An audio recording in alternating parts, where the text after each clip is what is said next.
the Labor Party has betrayed their principles. Yeah, I think it's all of that. And yes, people have lost money and they will continue to lose money. But you know what? If you go to an election with this tax plan, you go to election and say, this is what we're going to do. And then you get voted back in, I'm not whinging. I'm not saying anything. I'm disappointed. I'm shocked, but I'm not on this rant. That was a massive deception. And I can't believe they think that's okay. It's not okay. Because you lose trust in the whole system. Yeah. You lose trust in democracy. Yeah. So I can't see how you can't lose trust in it. Your vote's worth nothing. So that's one thing. But the capital gains tax increase is absolutely insane. It is going to affect, I'm a comedian who started investing in the share market about, just before the GFC, actually. I took a loan out from a bank. I thought, what's going on? I should get in the share market.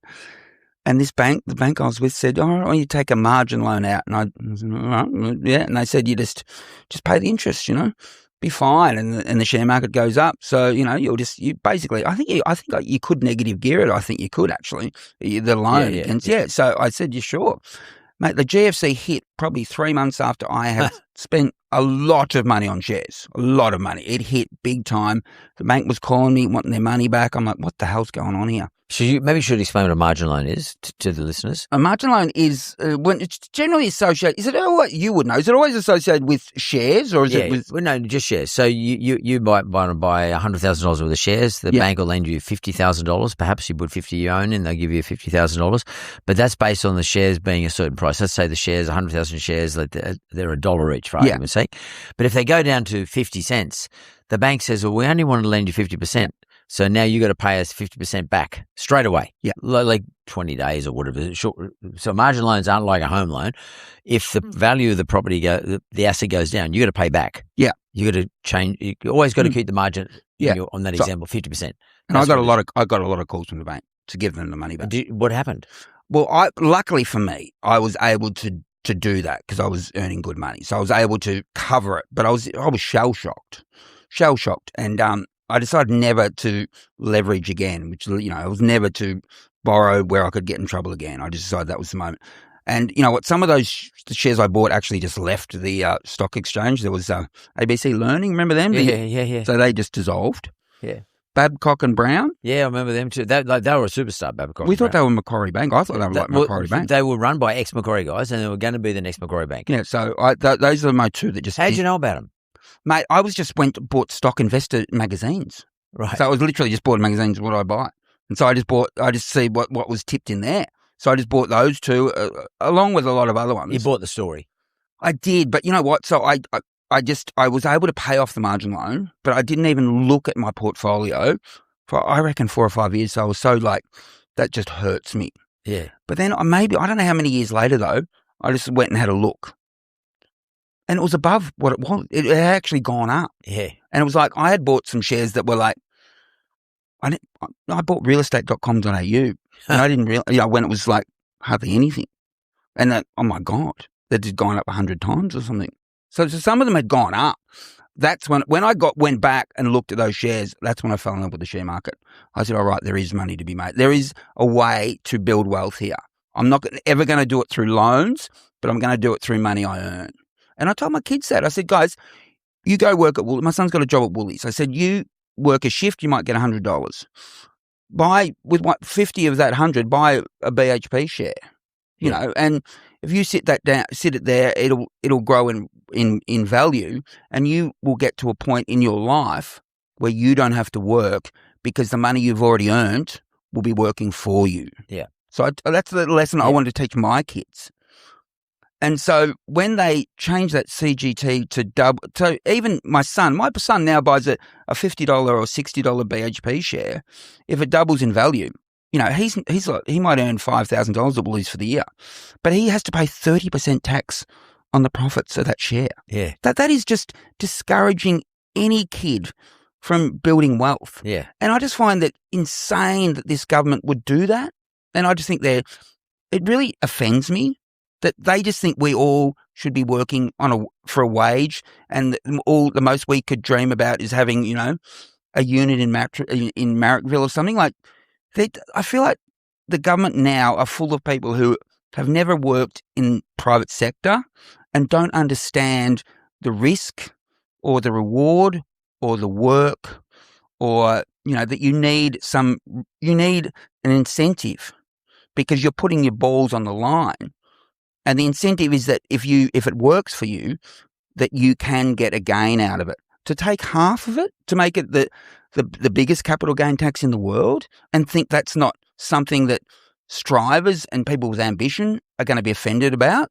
People who can and have the ability to move to Singapore or move to even New Zealand now with zero CGT. So you can move to New Zealand easily because they can come here, we can move there.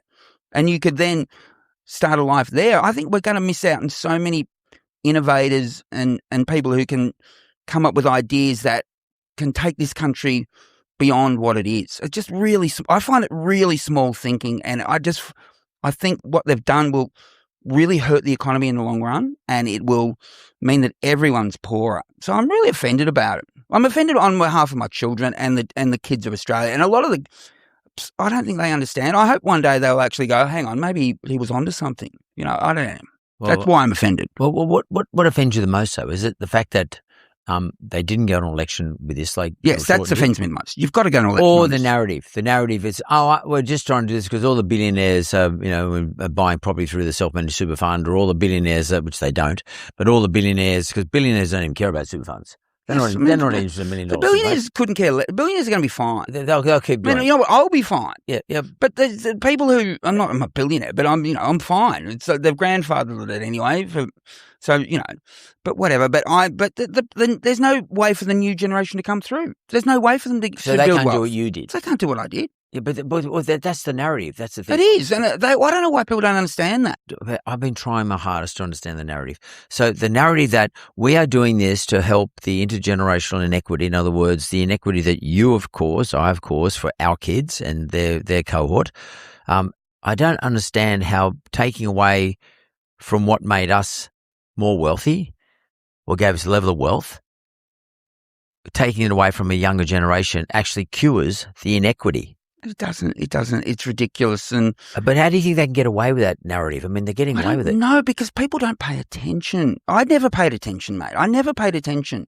But now, and I've had money for 20 years. And, after that incident with this GFC and the fact I was under financial pressure, I never borrowed money again, really. I didn't. It was always, I want to be positively geared. I don't want to have a situation where I am forced to sell or I'm going to do it that way. And, I've worked hard and I've been lucky and I've had a big income for a long time. But I was disciplined, and I've never bought, a fancy boat, or I've never bought, my family fly, we're going to Singapore in a couple of weeks, but you're not going to set up. You're not going to become a non-resident. No, my wife wants to go there. I mean, I don't think it's that exciting, to be honest. But I've been there. I was there once with Scotty Cam. Did a corporate gig there. I remember meeting him on a gondola, and I thought other people thought that we might be a couple. I know that gondola. It's in that river at the back there. So anyway, but what was the point there? So we're fine economy. Yeah. My son who's really tall, he's like 6'7", which is what? I know, it's crazy. He's mine. We've had the test done. But anyway,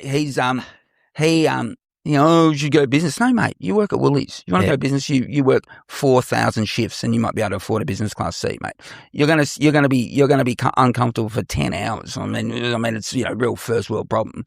But so I'm a big one on not wasting money. So, but the government, because it's not their money, they just throw it away obscenely, and I believe that's why we're in the problem we are, because they've just thrown away so much money. And I believe really it's just mainly a cash grab, a tax grab for these people who want to throw away more money. I hate it. Does it bother you that the extra money that they say they're going to raise from the changes to the capital gains tax, that it's not going to be at least given back to your son, or at least, they don't go and say, listen, we're going to save all this money as a result of changes to the capital gains tax, but all you young people who are, earning, $5,000, we're going to change your tax rate so that you can now earn net $7,000. In other words, you're going to make sure. Does it bother you that it just gets spent? It just gets spent. And partly you'd go, if they were going to pay off the debt, you'd almost be, okay, let's get rid of this debt. We're like $1 trillion in debt.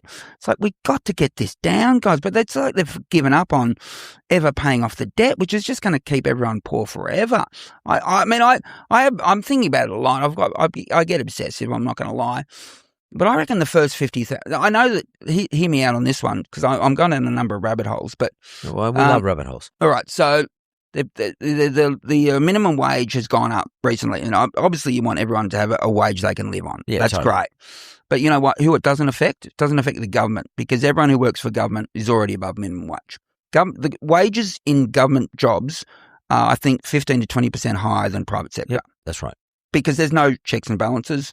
There's no profit loss to worry about. It's just whatever they like. It's not competitive either. It's not competitive. Yeah. It's not. And also, obviously, you've got so many essential services which probably don't get paid enough, but there's a bureaucracy that gets paid way too much, in my opinion, for not producing anything anyway.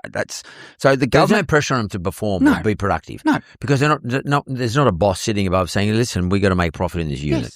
Yes. There's no accountability. No, there's no accountability. As far as I can tell. So anyway, so the minimum wage going up, whatever it went up, doesn't affect the government's funds, because all those people are already above the minimum wage. It affects small businesses probably mainly, or who are already really struggling.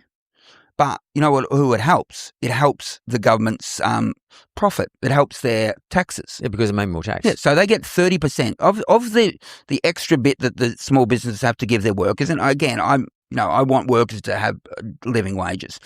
But of the money that the small businesses will give the minimum wage workers, 30% of that money goes straight to the government in increased taxes. Yeah. So the government looks like heroes. They look like heroes for organising this pay rise, which again, I think people on minimum wage deserve a living wage, obviously.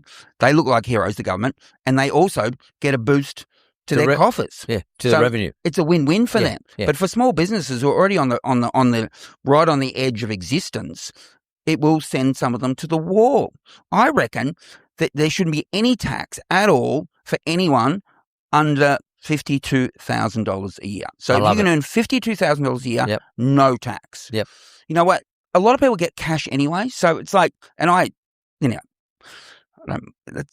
not against cash, but yeah. So anyone up to $52,000, no tax. So, and I think, and government, rein your spending in if that's a problem, because you are spending such ridiculous sums in other areas that I think that is a way to boost the economy and to give people, a chance to make their own way, rather than the government taking like 12,000 of that 50,000 off them. So if they make 50,000 now, I think you might get 40 if you're lucky, or maybe 38 to you after the Medicare and stuff. So $50,000, $52,000 net. Just no tax. So in other words, you lift the amount of money that you after which you pay tax to 50 grand from, I think it's like 21 or 22,000 at the moment. I've been advocating for a long time something similar. I mean, I don't see why the government just doesn't do that. Like all those people who are struggling, we don't even have to worry about wage rises, because all of a sudden you give them a wage rise because the net amount of money they get is gone up by 30%. Yes. That's a 30% increase. Yes. And guess what? The employer's not paying more. Yes, the employees, the employees who are, most of them who are, mate, because I travel a lot doing stand-up comedy, and sometimes started these rants on Instagram, but it gets connected to Facebook. I don't really ever look on Facebook. So if you send me a message on Facebook, I'm not reading it. So just because you remember that. You can't do everything, guys. So I stick on Instagram. If you send me a message on Instagram, I will, and I'm spending way too much time with Instagram messages. My wife's going to kill me. But so many businesses are really struggling at the moment, and I've never had this in my life. Obviously, I've never been this political or this outspoken, but so many people every day are saying thanks for speaking for us. So because they're under a lot of pressure. Who would have ever thought that Dave Hughes, the comedian and entertainer, would actually start to take a political position? I don't mean as a politician. No, I agree. It's bizarre. Did you ever think that? No. I probably dreamed of being PM when I was like 12, maybe. Oh, just really? My ego. There was Billy Hughes was a PM. Yeah, I remember one that. Of the first. Well, I don't remember it, but I know. It was a famous PM. I think it's during the First World War. Are your parents alive still? No, they're not. They're both passed. What do you think Mum and Dad would say? Look, they were dyed-in-the-wool Labor voters, but I know they would be angry at what the government have done. So I'd say they'd say, yeah, it's time. They can't do what they've done. So, but I can't guarantee that. They might not say that, but I think they would. But do you think Labor, old school Labor principles? Because I grew up in a Labor family. Like I grew up in the west of Sydney here in Brazil, Labor area. Do you think Labor principles have changed significantly from when we grew up? Well, I think I would say so. I can't remember this level of deception. So I think it's at a nuclear level, a level of deception. And they just come across as con artists to me now. I really distrust them. But again, you've got to remember, I'm tempered by the Victorian experience, which has been really bad, really bad. So these are examples of stupidity in Victoria. My niece, I think Dan already said, free uni for nurses. All right. So, and my niece took that offer up and did her uni studies as a nurse only recently and passed and loved it. And my mum was a nurse, and they used to, before my mum passed, she would talk to my niece about nursing, and it was lovely. And so she's got her degree and she loves nursing. There was a time when if you got your degree, you would be able to get into a grad position. All of them got grad positions. But now they're not. So now they've cut most of the grad positions. So there's a cohort of nursing students who were who were attracted to partly to the degree by it being free, did the degree, like my niece, fell in love with it, and now they cannot get any work. So they can't get a grad position, and also... But there's no jobs for nurses? Well, they can't even get, and this is true, I didn't realise, but they can't even get, like you can get on a register to do like emergency nursing, but they all want experience. And you got that experience from the grad year, but they don't get the grad year because they've just cut all the places. And this is the same government who are spending just billions and billions on infrastructure work attached to unions, and the workers there are getting so much money that private sector can't get any workers because they're all on these infrastructure projects getting government money at such a crazy rate that no privates. One bloke the other day said he's a builder. His son, he made his son's a chip. He put him through his apprenticeship. His son through his apprenticeship. Thought he was going to work with him, but his son just said, "No, sorry, Dad. The big build's offering me 3 times what you're going to offer me." And so now his son's driving the fancy new car, and his dad's like, "I don't blame him. The money's crazy." So, but that's happening. Like government projects. Yeah, they're government projects. It's government money. It's our money. Yeah. So it's taxpayer money, which is going to all these. And I don't begrudge any worker getting as much money as they can. I'm not begrudging them. Anyone would do it, but what you do begrudge is it's taxpayer money. It's taxpayer money. So it comes down to the Premier, who is just allowing this to happen, and then all these nursing students who are good nurses don't get a grad place. And so some of them, quite a few of them, are going to fall out of the system because it's like, the years will go past and we've got no experience. You've got no experience, so you don't get a job. And because so it's a vicious cycle for those girls. And I hope my niece I hope she gets a place somewhere. But it's just, she said there's never been happened before where, she reckons that like 60 to 70% of the graduates didn't get a graduate place because there's just no places. Well, because of the government spending money in ridiculous ways. Chris Minns always listens to this program. Yeah. The Premier of New South Wales. Me and Chris, I don't know him well, but I did radio in Sydney and he came in a few times and I'm like, I like the cut of his jib. Yeah. And he said something actually last night I just saw it, his Instagram profile popped up and he said, he's giving back rebates and he said, it's not my money, it's yours, and I'm giving it back. And I just haven't heard a politician say that for a long time. It's like that's acknowledging that it's not his money. And in Victoria they go, "Oh yeah, we're giving you free public transport." We are we're giving it to ourselves. It's not your money. You're not doing anything apart from putting us further in debt. It's our money. It's our money that you're borrowing. Then we're going to have to pay back. So cut the bullshit. But he did that yesterday, and I thought. Yeah, I think I actually did an Insta reel and said maybe there's a glimmer of hope for Labor. Maybe they'll get me back one day. But I don't know if he's going to get back in or whatever, but I think there could be a chance for him federally at some point. hopefully. I hope so too. And by the way, Chris Minns would gladly welcome all those new Victorian nurses into New South Wales. Let me tell you, because we have a nurse shortage, and you'll probably get more money if you come up here. Well, I would definitely. My niece was talking about going to Darwin, so I'm not sure where she's at right now. I actually spoke to her the other day, but I'll ring her after this and just see where she's at. I want her to bloody have a career, and she loves nursing, and I want Australians. I don't care where you're from, but if you've got young women or men who have got degrees and have got a passion for nursing, for God's sake, I think some of our hospitals would like some, just let's get them in there. Can I ask you a question? Because it's funny. I had Albo sitting there before the last election, and I was doing an interview with him. I also had Dutton, etc. And Albo told me a story about how he grew up in the Housing Commission, which is like a dreadful story. And his mum had bad hands and stuff like that, and he used to have to feed his mum.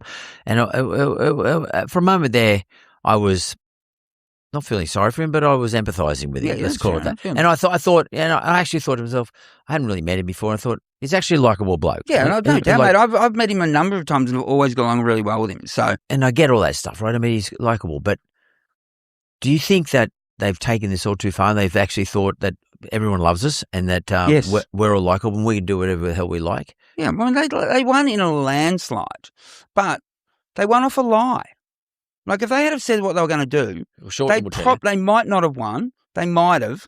But if they had taken the risk and gone, guys, I think we're going well, let's tell them what we're going to do, and then you still win, I'll go, I think it's stupid, but I'm not going to have the level of anger I've got. The level of anger I've got is just, it's next. And for the Greens to come over the top and add more to it, it's not legitimate. So now the Greens are adding you can't do this. Self-managed super funds. Yeah, it's like, shut up, mate.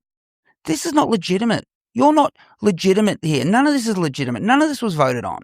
It's like an illegal new tax laws because it has no mandate. Anyway, that was pathetic. So I was trying to get to the Greens. I was going, you guys have the power to restore integrity into our system. So I was putting that out publicly, hoping that one of them might cotton onto it. I got told Nick McKim is the whip, so get to Nick McKim. And I couldn't get hold of him, but I was hitting his page. I was direct messaging him. Go, mate. You're doing me, and was he responding? No, he didn't. I don't think he responded. But I was like, he probably already decided, obviously. But I was late to the party. But it was like, yeah, I've got businessmen who are ringing me, and who are so, as you would know, is concerned about what's going on. And one guy, who's a lovely guy, said, "I'll bankroll you," and I said, "Mate, I don't need to be bankrolled. Unlike the government, I was disciplined with my money, and I invested it wisely. I don't need any money. I'm not doing this for money." So I'm not. So then people go, "You're being paid." I'm not being paid at all. So would you consider politics? My wife doesn't want me to. No, I don't know. I love comedy more. It's actually helped my comedy, to be honest. I've got an edge now, and so my shows are going really well. Like energy, you got a new energy. I've got new energy. It's really fired me up. But I've stopped I've stopped thinking about sport, which is unusual for me. Who's your team? Well, the weirdly thing is Carlton Football Club in the AFL, they have the worst year. The first half of every game we'd be winning and then we'd lose every game. It was weird. And our coach resigned / sacked on I think it was the 9th of May. I was driving my son to his basketball training the other night. I said, Google when Michael Voss resigned. And he Googled and said, I think it was 9th of May. I said, Google when the budget was. And he Googled it was 10th of May. I went from spending most of my time thinking about a football club that I have there's no money in that for me either. Every moment thinking about them to thinking politics the next day. And Carlton have not lost a game since. We've won like 5 in a row, and I haven't thought about it at all. When it used to be everything to me. And now I'm just completely thinking about... Maybe that's the best thing that can happen for Carlton is you stop thinking about it. I know. I was going to message the players and say, well done, but I thought, no, stay away. I'm no good there. So I'm happy with them to win. But, so and then I have just been obsessed since that moment. Since the budget, I've been obsessed. You know what this has revealed to me, though? I mean, I know who you are. I see some skits and stuff from you from time to time. I don't necessarily listen to the TV or the radio that much. What it's told me about Dave Hughes is that you're really well informed and you're really quite thoughtful beyond being a comedian. And often we just think of comedians as just being funny and got their lines and stuff like that and doing their gigs. But you're quite thoughtful about all this, and apart from being obsessed by it, which I love. I love obsession. I love being obsessed about any topic. But where do you find all your stuff out? Like you just gave 10 stories about 10 things you must be following, 10 things you must have been reading. What do you do? I have ideas, and I was like, here's another idea I have. It was just, in the last few years, I've just been walking past tobacconists and thinking, why is there so many tobacconists in Australia now? There never used to be. Well, and then you know what got me thinking about that was it was Tommy Lee, the drummer from Motley Crue, who he put on I think it was Instagram or something. He put on social media. He was been in Melbourne. They'd done like Marvel Stadium or something. So he'd done massive gigs, and he was buying cigarettes in Melbourne. And he put it. There was like 2 packets of cigarettes or 3 packets. And it was like $150. Yeah. And he put it on. He's like, oh my God, I can't believe how much people pay for cigarettes in Australia. And we were on radio in Sydney at the time, and we weren't getting that. This was early morning, and we were not getting a lot of calls early morning. So I just went on radio in Sydney and said, how much do you pay for your cigarettes?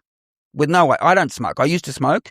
I get the nicotine addiction. Apparently nicotine's very good for you, but not in the delivery system involving smoke. So it causes cancer.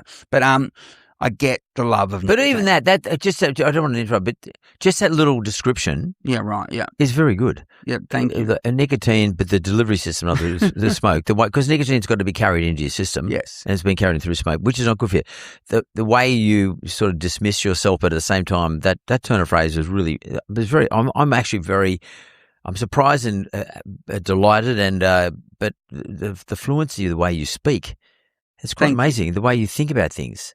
Well, being a comedian, you've got to get to the punchline quick. Do you know what I mean? Like, so it's an economy of words to get to where you want to go, so you don't lose the interest of the crowd. So, and I've been doing it for 30 years. But the word delivery, that's just a very good scientific word, but it's a very good word to use. But sorry, I interrupted you. But I started vaping as well, which about 4 or 5 years ago, and that was a terrible idea because I got addicted again. So I was hiding my vaping from my wife, and I was doing radio in Sydney, but my family were in Melbourne, so I was up here a few days a week, and it was like, it was a bad situation just because it's so Moorish.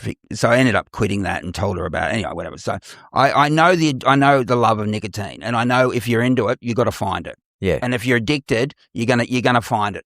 So, but we're on radio, and I said, how much you pay for your cigarettes? The board lit up straight away. No one paid more than $15. I'm like, what's going on? And then that's when I realized, oh, hang on, there's an illegal cigarette market I didn't know about. And then I thought, oh, hang on, that's why there's all these tobacconists, which are still all open. Yeah.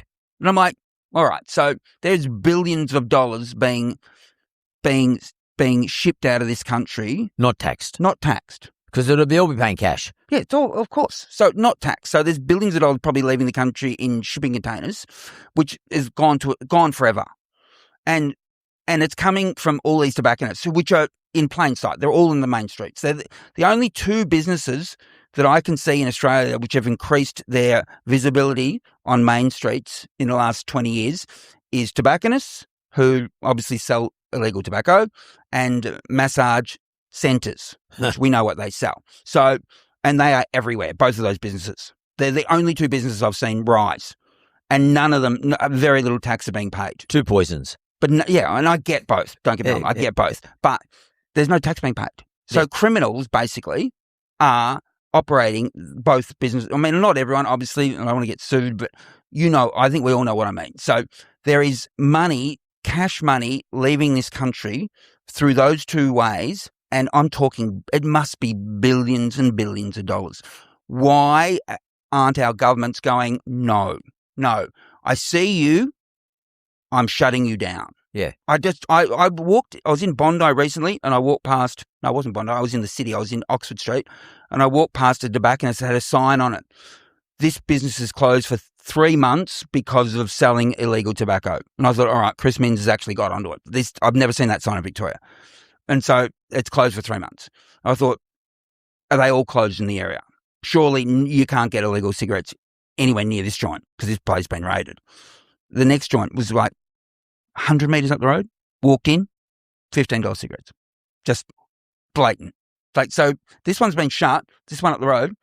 And then I found out that the one that's just shut will just open when it's allowed to and just start selling illegal cigarettes again.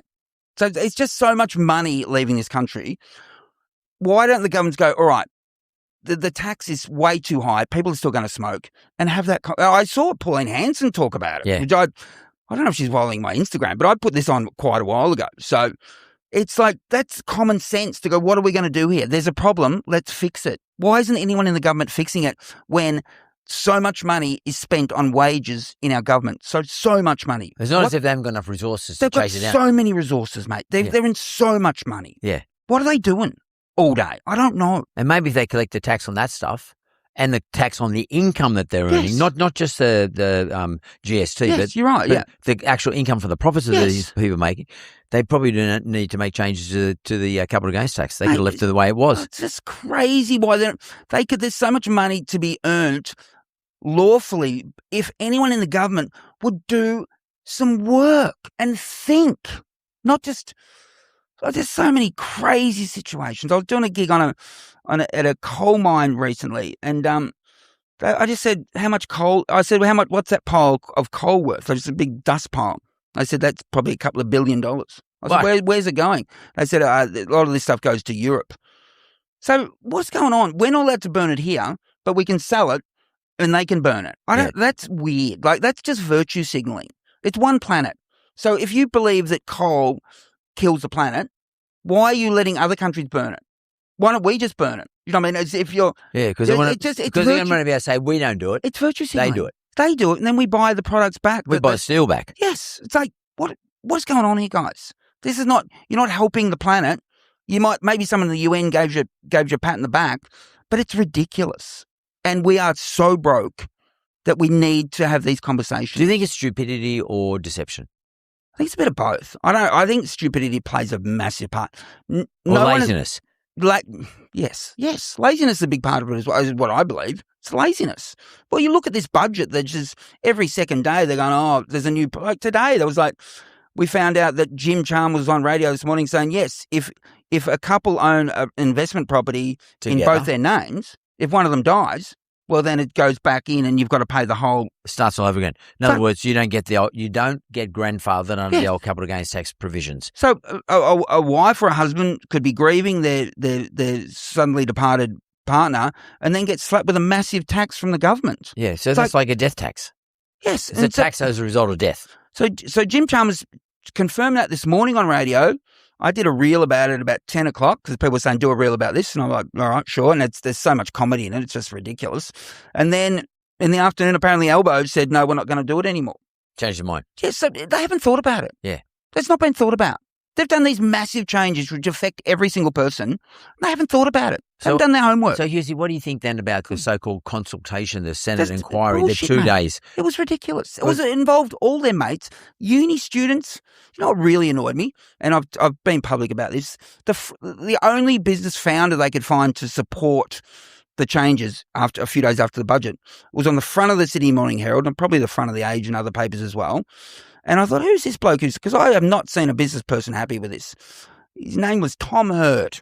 And he's like, and I'm going to Google this bloke, see what he does. He was a political consultant who used to work in government till recently and then started his own political consultancy business or economic, whatever. And I looked at all his clients, government agencies. So the only person they could find to say the tax changes were good was someone who's always made money from the government and is continuing to do that. And that was on the front of the Sydney Morning Herald. It was ridiculous and it was embarrassing for that publication to have that person on the front. Of course, I mean, if I'm making money off the government and that's my main source of income, you know, you think I'm going to go, I don't know. I mean, but what do you think is not sued? Can we get sued? I don't know. No, yeah, but anyway, so no, but you're not bagging him. You're not. No, I'm just saying. It just wasn't. If you can't find someone who's actually properly in the private sector, don't put them on the front of the paper. Yeah, mate, because it's ridiculous. But why do you think it's nearly like you're a lone voice? I mean, I've been trying my best too, but like, there's not a lot of voices. People are too worried. People are just watching the World Cup now, you know? And that was me till recently. You just watch sport. See, we watch so much sport in this country that everything else just happens. But do you think it's because people don't give a shit, or we don't understand it? Or well, mate, I possibly with the CGT and the share market thing, because I lived it, and I was able to acquire wealth from share investing and basically just sitting on shares forever, which I still do. I'm not a trader at all. Sit on a share, think that's a good company. I mean, years ago, I saw everyone holding their Apple phones and I thought, I'm so sick of they're taking all our money. I thought, hang on, you can't beat them, join them. So I bought Apple shares. Do you know what I mean? So now every time I see someone holding an Apple phone, well, thank you. You're helping my business. But Albo doesn't understand that's the way to make money. He's never done it. He's made all his money off the government, just his income. He's clearly never invested in shares. Clearly. Otherwise, he wouldn't have done what he did so flippantly. And Chalmers, he's got a political science degree. He loves Paul Keating. He did his PhD on Paul Keating. Paul Keating's the only person I've seen who said, yeah, keep going, Jim. They've obviously got some sort of love relationship. It's ridiculous. And he's got no idea. No idea. One of the things I would make a comment about Paul Keating, as I understand it, is that Keating was one of the original proponents of capital gains tax being you take your cost base and you add inflation to it. But then when Costello came in, Costello got rid of it. Costello said that's too complicated. People have to try and work out what the CPI is every year and add it on. So what Costello did in 98 or 97, whatever it was, when they got voted in, he just said, you know what? From now on, whatever your gain is, you'll pay tax on half of it. Yeah. Nice, simple. So, and can I say on Costello, which I'd not give him enough credit, the day, and I just read this recently, Australia became debt-free just before Kevin 07. Yeah, 2006. So the guy who basically halved the capital gains tax when he first came in, by the end of his time, we had no debt. Yep. Yeah. So and he was the first person ever to talk about intergenerational inequity. Yeah. And he said it in 2006, and he said in 2006 or 5 or 6, he said the way to fix intergenerational inequity, in other words, it's not a Jim Chalmers invention. It's been talked about 20 years ago. Yeah. He said the way to fix it is to make sure that we do not pass on national debt to our children. So thank you. That's what every time they spend money, I think about my kids having to pay it off. So because the kids have to pay, because the country has to pay interest. The only way they can afford to pay interest is I've got to get it from tax. The only way, and as the interest bill goes up and up and up, I've got to charge more tax. So he said, I'm going to do two things. One, I'm going to get rid of the deficits and get rid of